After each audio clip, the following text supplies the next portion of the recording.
Master minds commerce చదవాలనుకునే 10th inter విద్యార్థుల తొలి ఎంపిక.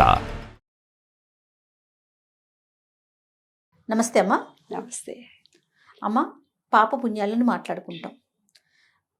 పాప భీతితో బతకొద్దు, పుణ్యంగా ఉండండి అని చెప్తూ ఉంటాం. అసలు పాపం అంటే ఏంటమ్మా? పాపం అనేది 3 రకాలుగా ఉంటుంది మనిషికి. ఏమ్మా, ఏదో జన్మలో మనం కర్మ అనేదాన్ని తప్పకుండా నమ్మాలి. ఇక్కడ ఖచ్చితంగా నమ్మాల్సి వస్తుంది. ఎందుకు అంటే మళ్ళీ జన్మ వచ్చింది, అది పూర్వజన్మ సంస్కారము అని మనం ఎప్పుడు నుంచో మనలో ఉన్నదే. నమ్మకము విశ్వాసము అనుకున్న తర్వాత లేదు, ఆ చిప్పు విశ్వంలోకి వెళ్ళిన తర్వాత మన ఆత్మ అనేది తిరిగి మళ్ళీ జన్మ కావాలనే కోరుకుంటుంది. ఏమ్మా, ఎందుకంటే కొన్ని కోరికలు తీరకుండా చనిపోతాం, కొన్ని కోరికలు మనలో అలా ఉండిపోతాయి.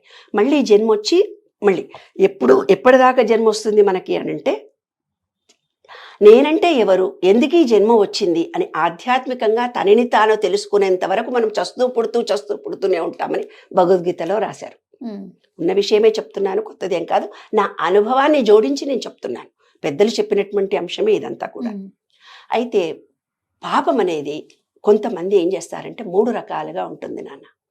ఎలాగుంటుందంటే, ఒక అమ్మాయిని రేప్ చేశాడు, శరీరంతో ఏదైతే పాపం చేసి పుట్టాడో శారీరకంగా వాడికి రోగంతో పుట్టినప్పటి నుంచి పిల్లగాడు ఇట్లా కాళ్ళు లేవు, చేతులు లేవు, పెరబులు పాలసే వచ్చాడు, మంచంలో పడుకొనే ఉన్నాడు.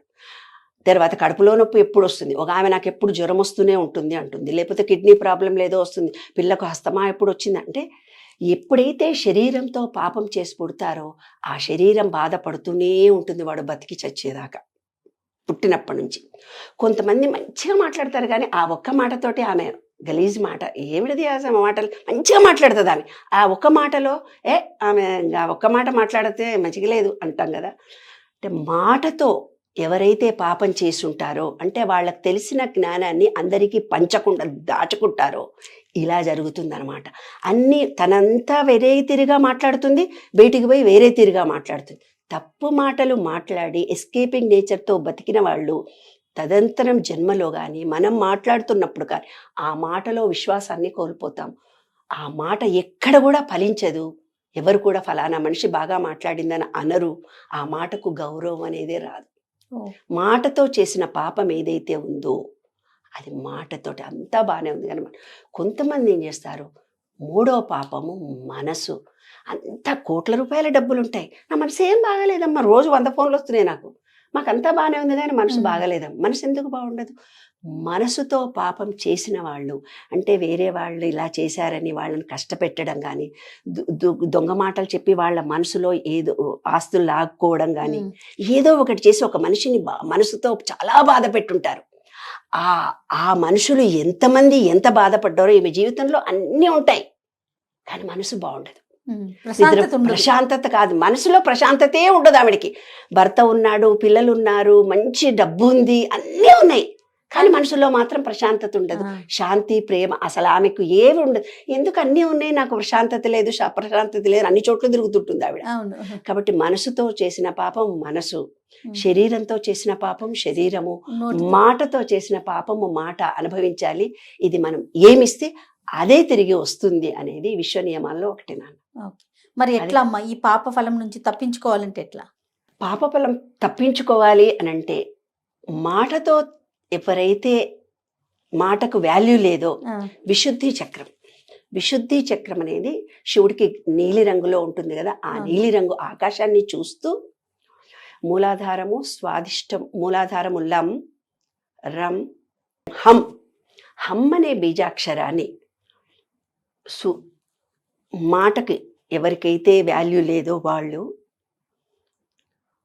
హం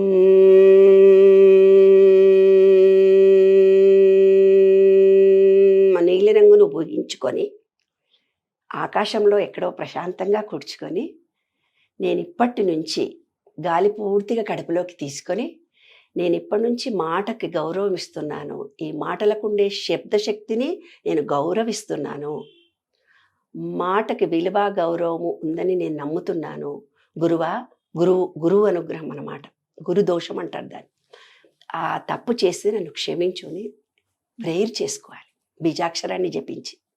అలా చేసుకుంటే శబ్దంలో కొంచెం వాళ్ళు అనుకున్న అంత కాకుండా కొంతమన్నా గౌరవము అది పెరుగుతుంది. శారీరకంగా రోగాలు వచ్చినప్పుడు ఏవో పరిక్రమలు చేసుకొని ఏవో అవి కూడా ఎలా ఉంటాయి నాన్న అంటే ఎవరి సొమ్మన్న అనుభవించి 7 తరాల్లో వస్తుంది. వాళ్ళకి జీర్ణశక్తి ఉండదు, మస్తు ఆస్తి ఉంటుంది, తింటే అరగదు, అందరికీ అలాగే ఉంటుంది.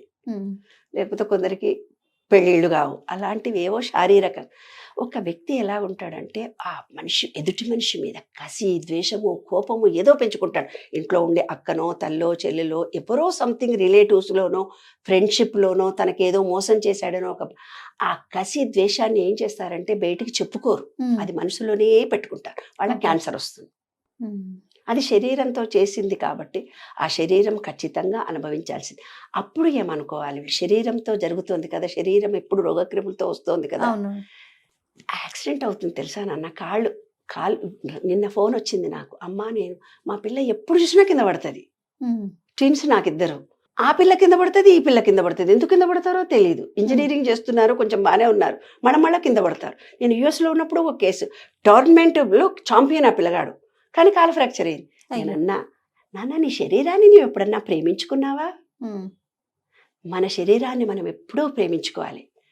ధ్యానంలో కూర్చొని ఈ కళ్ళు, ఈ చెవులు, ఈ ముక్కు, ఈ పళ్ళు, ఈ శరీరము నాకు ఎంత సహకరిస్తుంది. కొంతమంది ఎప్పుడు చూసినా ఏడ్చుకుంటూ కూర్చుంటారు, నాకే కష్టాలు ఉన్నాయి, బాధలు ఉన్నాయి, నెగిటివ్ ఆలోచిస్తూ బాధపడుతూ ఉంటారు. ఈ ఆత్మ ఏమనుకుంటుంది తెలుసా, ఇటువంటి ఆమెకు నేను జన్మనిచ్చానా, ఈ శరీరాన్ని ఇచ్చానా అనుకుంటుంది. శరీరంలో ప్రతి అవయవాన్ని మనస్ఫూర్తిగా ప్రేమించాలి. విశ్వ నియమాల్లో మొదటిది. మన శరీరంలో ప్రతి అవయవాన్ని ప్రేమించుకోకపోతేనే, ఏ శరీరంలో ఉండే ఏ పార్ట్ని మనం పట్టించుకోకపోతేనే ఆ పార్ట్ మనకు నొప్పి వస్తుంది తెలుసా. కాలు ఫ్రాక్చర్ అయితే అప్పుడు 24 గంటలు కాలు పట్టుకొని కూర్చుంటాం, చేయి కోసుకుపోతే ఏలేనప్పుడు దాన్ని ప్రేమిస్తాం. అప్పుడు డాక్టర్ దగ్గర పోయి శస్త్రచికిత్స చేస్తాం, ముక్కో కాలో చెబో అయితే. కాబట్టి ఎప్పుడూ మన సారా ప్రేమించాలి శరీరాల్లో ప్రతి అవయవాన్ని ప్రేమించాలి. థ్యాంక్ యూ చెప్పాలి. అడ్డమైన గడ్డి తింటున్నామే, మందులు వేసుకుంటున్నాము, మాకులు వేసుకుంటున్నాము, గచ్చిని తింటున్నాము, మటన్ తింటున్నాము, పూలు తింటున్నాము, పండ్లు తింటున్నాం. ఆ శరీరంలో మన లివర్ ఎంత గొప్పగా పనిచేస్తోంది, ఎంత మంచి అది ఇంజన్ అది. దానికి ఎన్నడన్నా కృతజ్ఞత చెప్పామా లివర్కి? Thank you. హార్ట్ బ్రీత్ చేసి మనని ఇంత బాగా కాపాడుతుంది, ఆ బ్రీత్ లోపల తీసి థ్యాంక్ యూ చెప్పామా? కాబట్టి ప్రతి కన్నుకు, ముక్కుకు, చెవుకు, శరీర అవయవానికి ఎప్పుడు నిన్ను నీవు ప్రేమించుకుంటేనే విశ్వంలో బయటి ప్రేమ నీకు అందుతుంది. తనని తాను ప్రేమించుకోలేని మనిషికి ప్రేమ అంటే తెలియదు.